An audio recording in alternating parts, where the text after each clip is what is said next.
Well, I became officially involved when I was around 30 years of 30 years of age. I'd known about Freemasonry since I was pretty young.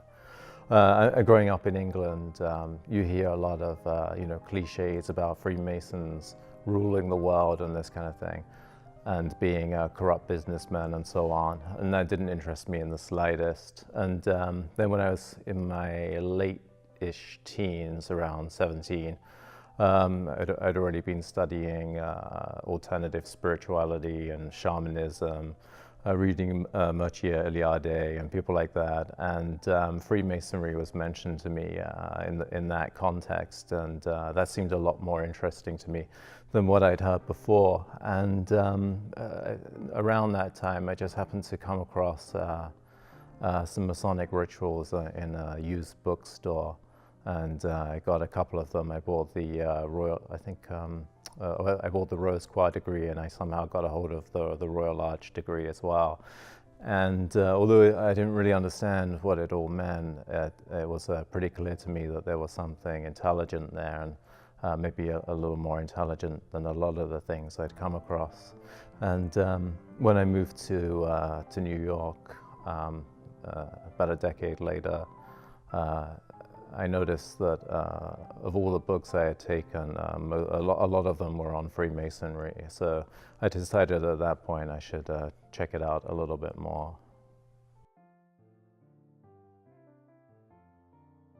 Well, I started writing initially about Freemasonry and German philosophy, and that writing's not been published, although it might be at some point in the nearish future. I was reading a lot of Georg Hegel at the time, and some other philosophers, and I was interested in Wolfgang von Goethe and their curious relationship to Freemasonry or not. And as I was researching with the intention of writing a book on that subject, I was actually approached by a British publisher to write a book on the general history of Freemasonry. And basically I took them up on that offer. So that's actually how I became involved in it. And then I just continued writing and worked on a couple of other things since then. So. Yeah, well, I think I probably have a slightly different opinion to a lot of authors on Freemasonry. Although my second book was on the subject of Freemasonry in the Western esoteric tradition, I don't regard Freemasonry as especially coming out of that tradition, although many of the higher degrees, quote unquote, were influenced by it. I think that Freemasonry, as we generally accept, came out of stonemasonry. And the ritual is based on the tools of Freemasonry and the methods of Freemasonry. On the Old Testament in particular, originally it was a little more Christian, and I would also say it's also based on the idea of natural law philosophy as well. But in some sense it is a kind of mystery tradition, maybe partly because it includes so many different elements for the transformation of the initiate.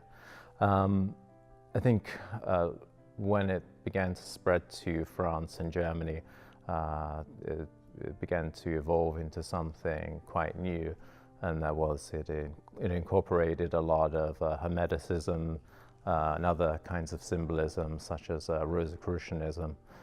And there you see a big influence of the Western esoteric tradition, as we generally understand it. And a degree like the Rose Choir degree is clearly influenced, very significantly influenced by Rosicrucianism and by Hermeticism. Although I would say much less acknowledged today, as it's also very largely influenced by Catholicism as well. And I think that that's an influence that gets lost, actually.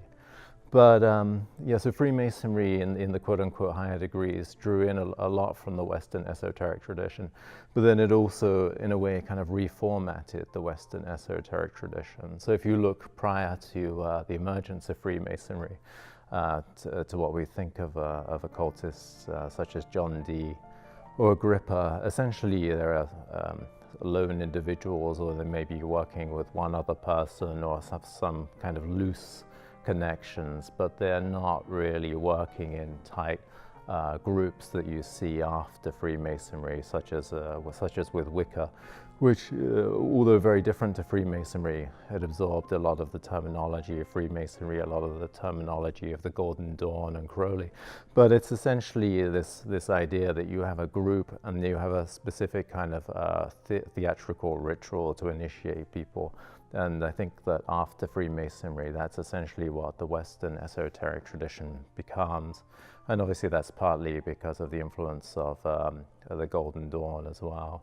So. Yeah, well, I think that this is a history that we don't acknowledge at all.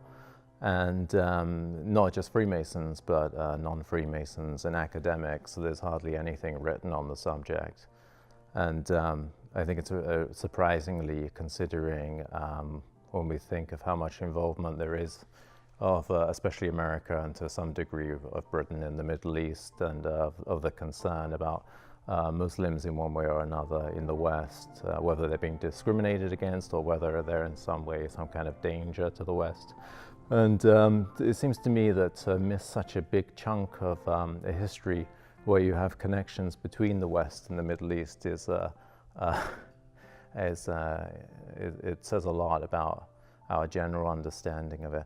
But between about 1850 and about 1925, somewhere around there, you have a lot of very significant connections between, maybe not Freemasonry and Islam per se, but let's say between Freemasonry or Freemasons and generally the more sort of radical type of Muslim, who are usually quite political.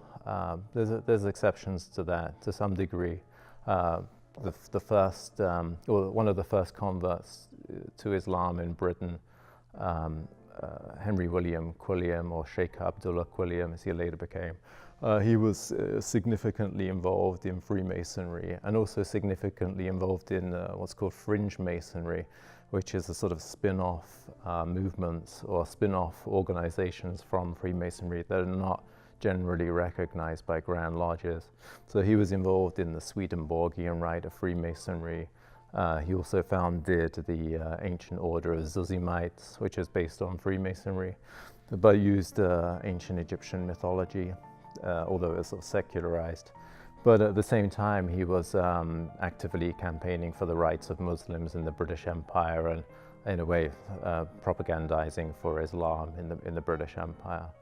And there are a lot of other characters as well. And even in America, you have a sort of strange fusion of, or at least a fusion of elements of Freemasonry in Islam in movements such as the Five Percenters, which is generally seen to be a sort of black nationalist religion, or black nationalist movement, you could say, a sort of spiritual movement.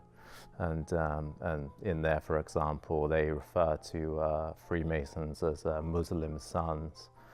So there are some curious connections, which are not generally recognized, but I think for me personally it's significant.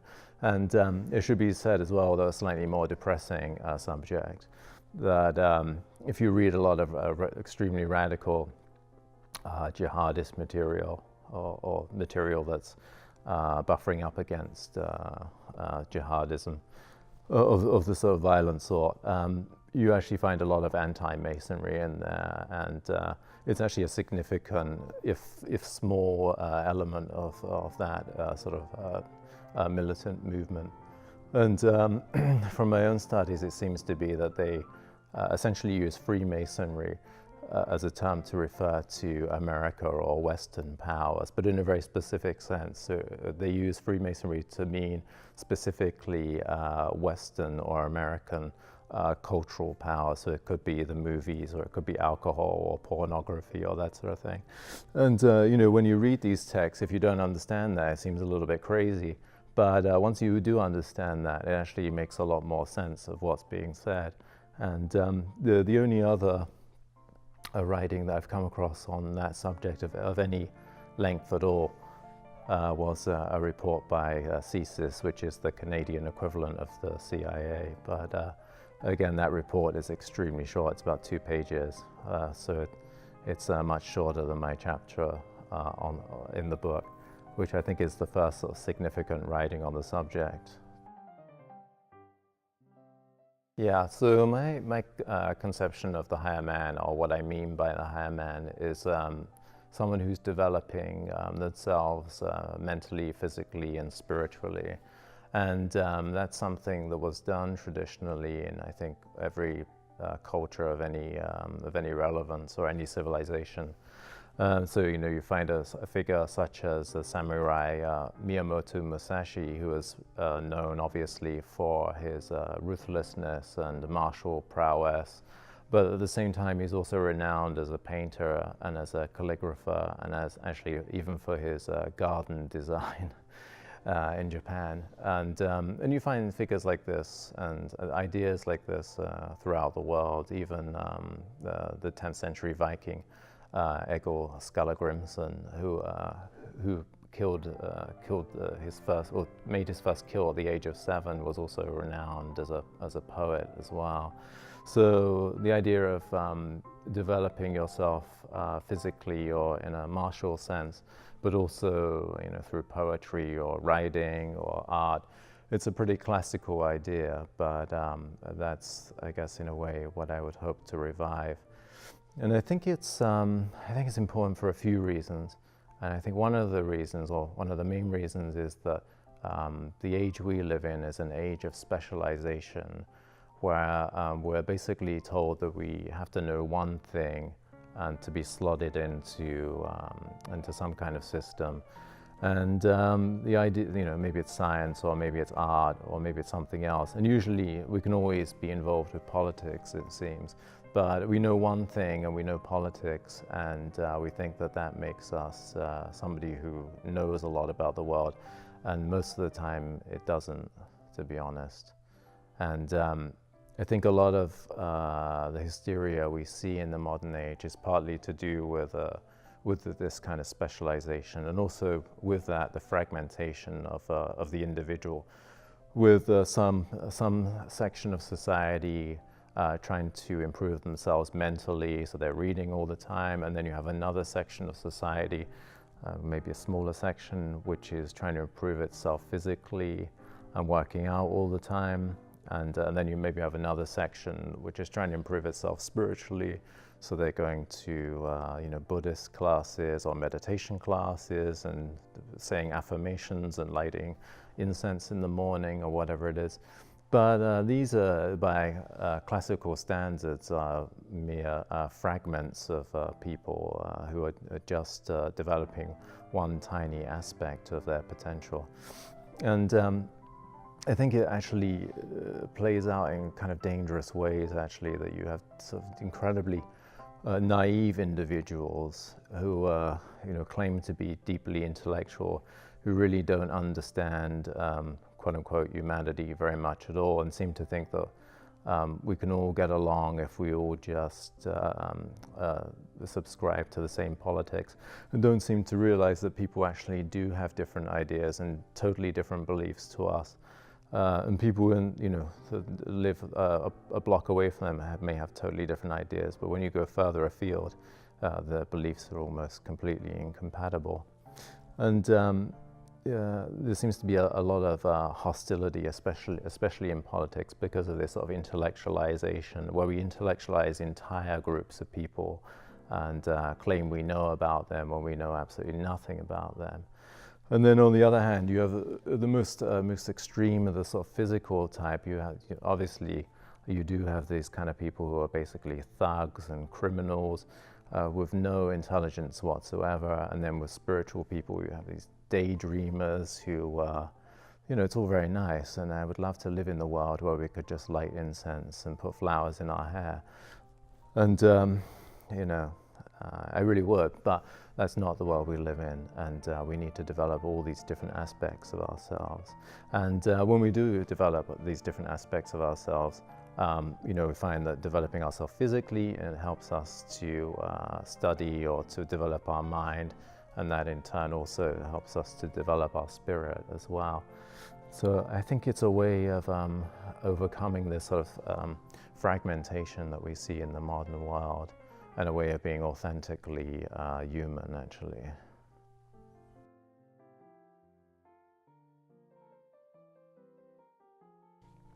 Well, Freemasonry doesn't necessarily include all of those elements, or in a sense, any of those elements, except for maybe the spiritual element. But Freemasonry can help in developing the higher man in that it gives you a different reference point to the one that you're going to see on TV or hear on the radio, or that you're going to find all around you. And it's especially a reference point in regard to morals and understanding our place in the world and what the world actually is.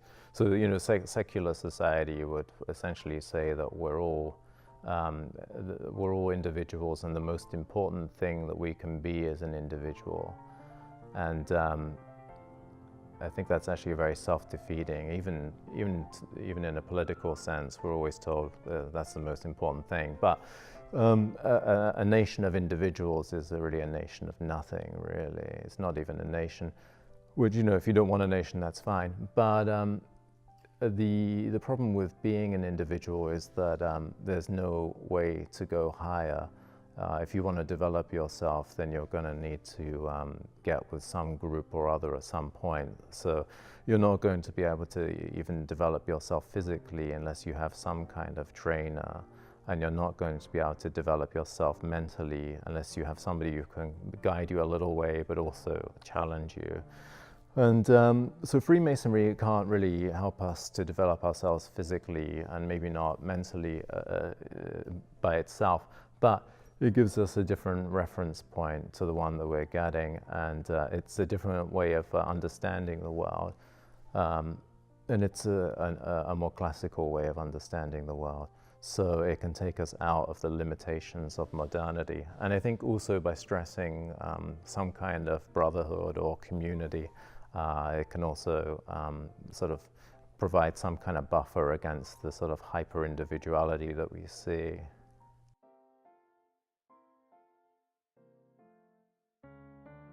Yes, it's definitely to the detriment of your consciousness, because I think, you know, speaking for myself, that I've probably been more aggressive when I've not been doing physical activity or martial arts, for example, because then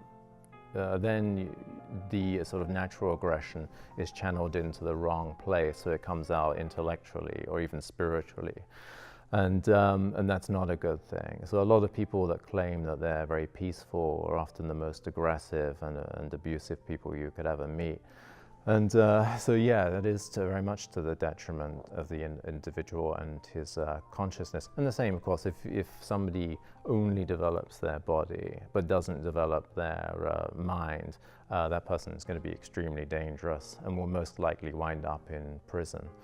And so yeah, it's very important to develop all of these sides. And it's important because I don't think anyone naturally is inclined towards the intellectual, towards the spiritual, and towards the physical. At least one of those is going to be a major challenge for anyone. And that's the only way to grow, really. So I think, you know, you have to challenge yourself in those ways, and also find the ways that they do kind of connect, actually. And at some level, they do connect.